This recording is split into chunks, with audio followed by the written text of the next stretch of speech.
Santos de hoy, 28 de marzo. Beato Enrique Suso. Fue un prodigio de santidad en un ambiente muy corrompido. Nació en 1296 en Suabia, Alemania. A los 15 años fue admitido como religioso en el convento de los padres dominicos en Constanza. Su apellido era von Berg, pero como su padre era descuidado borrachín, y en cambio la mamá era una santa, el joven tomó el apellido materno que era Suso. En la comunidad encontró como profesor un místico muy famoso que influyó en él de manera inmensa. Era el padre Eckhart, cuyos consejos seguían muchas personas con gran entusiasmo.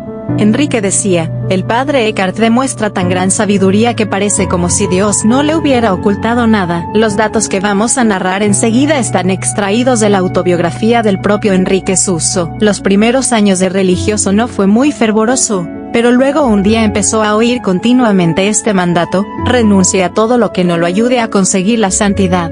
Y se repetía tan frecuentemente este mandato en su mente que se propuso empezar una vida espiritual verdaderamente seria. El demonio intentó disuadirlo y desanimarlo con consideraciones de prudencia humana, haciéndole ver que esa conversión era demasiado rápida, y que no sería capaz de perseverar en el bien.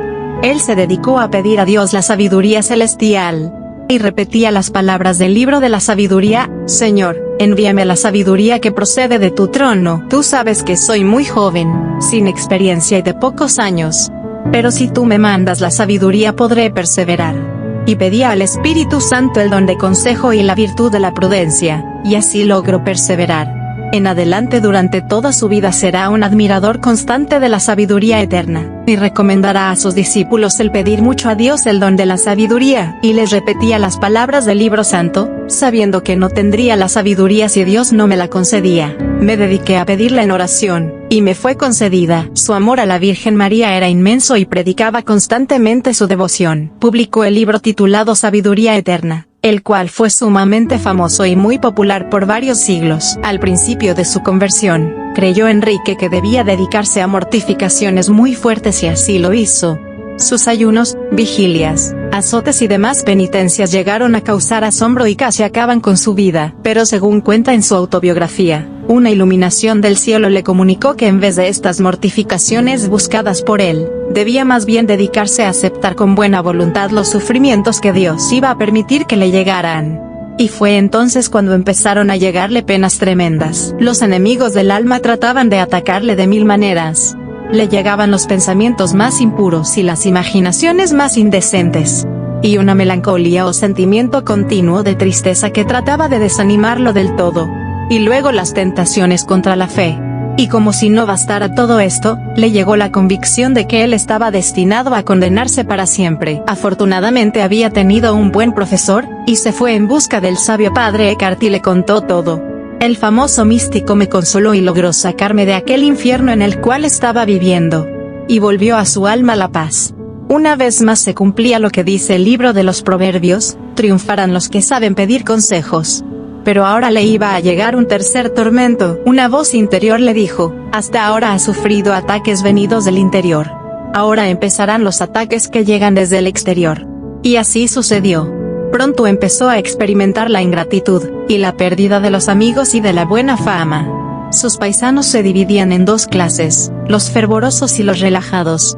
Los fervorosos querían que se cumpliera exactamente los deberes de piedad. Entre ellos estaban Enrique Suso, su profesor Eckhart y el gran predicador Taulero. Pero los otros eran mayoría y empezaron a perseguir a Suso. Durante 37 años había recorrido campos y ciudades predicando. Había obtenido curaciones milagrosas.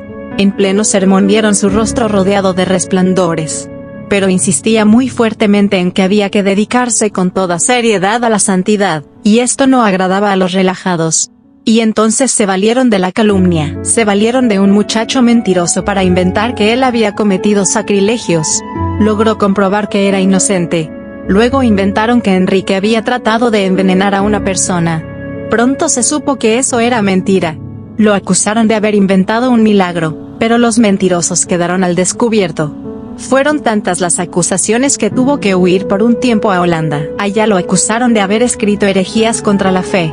Él logró probar que todo lo que había escrito estaba de acuerdo con nuestra santa religión. Luego le llegó otro sufrimiento: su hermana, que era religiosa, perdió el fervor y se retiró de su comunidad. Enrique ofreció por ella una grave enfermedad que él tuvo que sufrir, y con este sufrimiento logró que la prófuga volviera otra vez al convento donde pasó santamente sus últimos años. Enrique estaba dirigiendo espiritualmente a una mujer que lo engañaba diciéndole que ella se estaba convirtiendo de su mala vida. Pero cuando el santo sacerdote se dio cuenta de que aquella mujer le mentía, se negó a seguirle dando dirección espiritual. Entonces ella en venganza inventó el cuento de que él era el padre de una criatura que ella tenía, y algunos hasta creyeron porque el religioso demostraba mucha caridad para con el pobre niño. Entonces el superior general de la comunidad mandó hacer una severa investigación, y se supo que todo eran cuentos de aquella perversa mujer. Fue nombrado Enrique como superior de un convento de padres dominicos y aquel convento estaba terriblemente endeudado. El nuevo superior, en vez de dedicarse a pedir limosnas o a conseguir empréstitos, lo que hizo fue recomendar a sus religiosos que se dedicaran a celebrar con mayor fervor la Santa Misa, y a rezar con mayor fe y devoción. Muchos se burlaban de él diciendo que era un hombre que no ponía los pies en la tierra, y que se imaginaba que con rezos se pagaban las deudas. Pero poco después un hombre rico sintió una inspiración interior de que debía ayudar a aquel convento, y llegó con 20 libras de monedas de plata, y con esto se pagaron todas las deudas. Los últimos años los pasó el padre Enrique dedicado a dar dirección espiritual a las religiosas, especialmente a las dominicas, las cuales lo consideraban un verdadero hombre de Dios y un guía espiritual sumamente acertado. Le ofrecieron altos puestos, pero una iluminación interior le dijo que si quería llegar a altos puestos en la santidad tenía que huir de los cargos que producen muchos honores. Y por eso se mantuvo siempre entre los más humildes y desconocidos, aunque su sabiduría y sus escritos, y su santidad lo hacían resplandecer ante muchísimas gentes piadosas que lo admiraban fervorosamente. Murió en 1365, y dicen que su cuerpo permaneció muchos años incorrupto. Pero después el templo donde estaba enterrado pasó a poder de los protestantes, y no se volvió a saber de sus restos. Tuvo muchas visiones y se le apareció la Santísima Virgen María a traerle mensajes celestiales. En una de sus visiones preguntó qué medios debería emplear para alcanzar más fácilmente la santidad y la salvación, y le fue respondido: negarse a sí mismo, no apegarse a las criaturas, recibir todo lo que sucede como venido de la mano de Dios, y ser infinitamente paciente y amable con todos, aun con los que son ásperos e injustos en su modo de tratarlo a uno. San Alfonso de Ligorio, al meditar en las mortificaciones y en los sufrimientos de este hombre de Dios, exclamaba: qué pequeños nos sentimos nosotros ante estos campeones tan valerosos para sufrir todo por amor de Dios y por la salvación de las almas. En la comunidad encontró como profesor un místico muy famoso que influyó en él de manera inmensa. Era el padre Eckhart, cuyos consejos seguían muchas personas con gran entusiasmo. Enrique decía: el padre Eckhart demuestra tan gran sabiduría que parece como si Dios no le hubiera ocultado nada. Los datos que vamos a narrar enseguida están extraídos de la autobiografía del propio Enrique Suso. Los primeros años de religioso no fue muy fervoroso, pero luego un día empezó a oír continuamente este mandato: renuncie a todo lo que no lo ayude a conseguir la santidad. Y se repetía tan frecuentemente este mandato en su mente que se propuso empezar una vida espiritual verdaderamente seria. El demonio intentó disuadirlo y desanimarlo con consideraciones de prudencia humana, haciéndole ver que esa conversión era demasiado rápida, y que no sería capaz de perseverar en el bien. Él se dedicó a pedir a Dios la sabiduría celestial, y repetía las palabras del libro de la sabiduría: Señor, envíame la sabiduría que procede de tu trono. Tú sabes que soy muy joven, sin experiencia y de pocos años. Pero si tú me mandas la sabiduría podré perseverar. Y pedía al Espíritu Santo el don de consejo y la virtud de la prudencia, y así logró perseverar. En adelante durante toda su vida será un admirador constante de la sabiduría eterna, y recomendará a sus discípulos el pedir mucho a Dios el don de la sabiduría, y les repetía las palabras del libro santo: sabiendo que no tendría la sabiduría si Dios no me la concedía, me dediqué a pedirla en oración, y me fue concedida. Su amor a la Virgen María era inmenso y predicaba constantemente su devoción. Publicó el libro titulado Sabiduría Eterna, el cual fue sumamente famoso y muy popular por varios siglos. Al principio de su conversión, creyó Enrique que debía dedicarse a mortificaciones muy fuertes y así lo hizo. Sus ayunos, vigilias, azotes y demás penitencias llegaron a causar asombro y casi acaban con su vida, pero según cuenta en su autobiografía, una iluminación del cielo le comunicó que en vez de estas mortificaciones buscadas por él, debía más bien dedicarse a aceptar con buena voluntad los sufrimientos que Dios iba a permitir que le llegaran. Y fue entonces cuando empezaron a llegarle penas tremendas. Los enemigos del alma trataban de atacarle de mil maneras.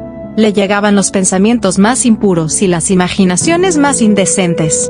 Y una melancolía o sentimiento continuo de tristeza que trataba de desanimarlo del todo. Y luego las tentaciones contra la fe. Y como si no bastara todo esto, le llegó la convicción de que él estaba destinado a condenarse para siempre. Afortunadamente había tenido un buen profesor, y se fue en busca del sabio padre Eckhart y le contó todo. El famoso místico me consoló y logró sacarme de aquel infierno en el cual estaba viviendo. Y volvió a su alma la paz. Una vez más se cumplía lo que dice el libro de los Proverbios: triunfarán los que saben pedir consejos. Pero ahora le iba a llegar un tercer tormento. Una voz interior le dijo: hasta ahora has sufrido ataques venidos del interior. Ahora empezarán los ataques que llegan desde el exterior. Y así sucedió. Pronto empezó a experimentar la ingratitud, y la pérdida de los amigos y de la buena fama.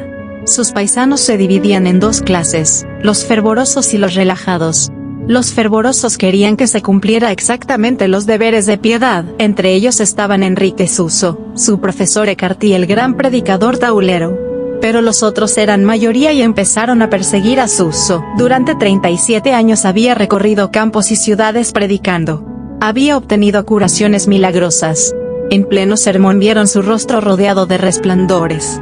Pero insistía muy fuertemente en que había que dedicarse con toda seriedad a la santidad, y esto no agradaba a los relajados. Y entonces se valieron de la calumnia, se valieron de un muchacho mentiroso para inventar que él había cometido sacrilegios. Logró comprobar que era inocente. Luego inventaron que Enrique había tratado de envenenar a una persona. Pronto se supo que eso era mentira. Lo acusaron de haber inventado un milagro, pero los mentirosos quedaron al descubierto. Fueron tantas las acusaciones que tuvo que huir por un tiempo a Holanda. Allá lo acusaron de haber escrito herejías contra la fe. Él logró probar que todo lo que había escrito estaba de acuerdo con nuestra santa religión. Luego le llegó otro sufrimiento: su hermana, que era religiosa, perdió el fervor y se retiró de su comunidad. Enrique ofreció por ella una grave enfermedad que él tuvo que sufrir, y con este sufrimiento logró que la prófuga volviera otra vez al convento donde pasó santamente sus últimos años. Enrique estaba dirigiendo espiritualmente a una mujer que lo engañaba diciéndole que ella se estaba convirtiendo de su mala vida. Pero cuando el santo sacerdote se dio cuenta de que aquella mujer le mentía, se negó a seguirle dando dirección espiritual. Entonces ella en venganza inventó el cuento de que él era el padre de una criatura que ella tenía, y algunos hasta creyeron porque el religioso demostraba mucha caridad para con el pobre niño. Entonces el superior general de la comunidad mandó hacer una severa investigación, y se supo que todo eran cuentos de aquella perversa mujer. Fue nombrado Enrique como superior de un convento de padres dominicos y aquel convento estaba terriblemente endeudado. El nuevo superior, en vez de dedicarse a pedir limosnas o a conseguir empréstitos, lo que hizo fue recomendar a sus religiosos que se dedicaran a celebrar con mayor fervor la Santa Misa, y a rezar con mayor fe y devoción. Muchos se burlaban de él diciendo que era un hombre que no ponía los pies en la tierra, y que se imaginaba que con rezos se pagaban las deudas. Pero poco después un hombre rico sintió una inspiración interior de que debía ayudar a aquel convento, y llegó con 20 libras de monedas de plata, y con esto se pagaron todas las deudas. Los últimos años los pasó el padre Enrique dedicado a dar dirección espiritual a las religiosas, especialmente a las dominicas, las cuales lo consideraban un verdadero hombre de Dios y un guía espiritual sumamente acertado. Le ofrecieron altos puestos, pero una iluminación interior le dijo que si quería llegar a altos puestos en la santidad tenía que huir de los cargos que producen muchos honores. Y por eso se mantuvo siempre entre los más humildes y desconocidos, aunque su sabiduría y sus escritos, y su santidad lo hacían resplandecer ante muchísimas gentes piadosas que lo admiraban fervorosamente. Murió en 1365, y dicen que su cuerpo permaneció muchos años incorrupto. Pero después el templo donde estaba enterrado pasó a poder de los protestantes, y no se volvió a saber de sus restos. Tuvo muchas visiones y se le apareció la Santísima Virgen María a traerle mensajes celestiales. En una de sus visiones preguntó qué medios debería emplear para alcanzar más fácilmente la santidad y la salvación y le fue respondido: negarse a sí mismo, no apegarse a las criaturas, recibir todo lo que sucede, como venido de la mano de Dios, y ser infinitamente paciente y amable con todos, aun con los que son ásperos e injustos en su modo de tratarlo a uno. San Alfonso de Ligorio, al meditar en las mortificaciones y en los sufrimientos de este hombre de Dios, exclamaba: qué pequeños nos sentimos nosotros ante estos campeones tan valerosos para sufrir todo por amor de Dios y por la salvación de las almas.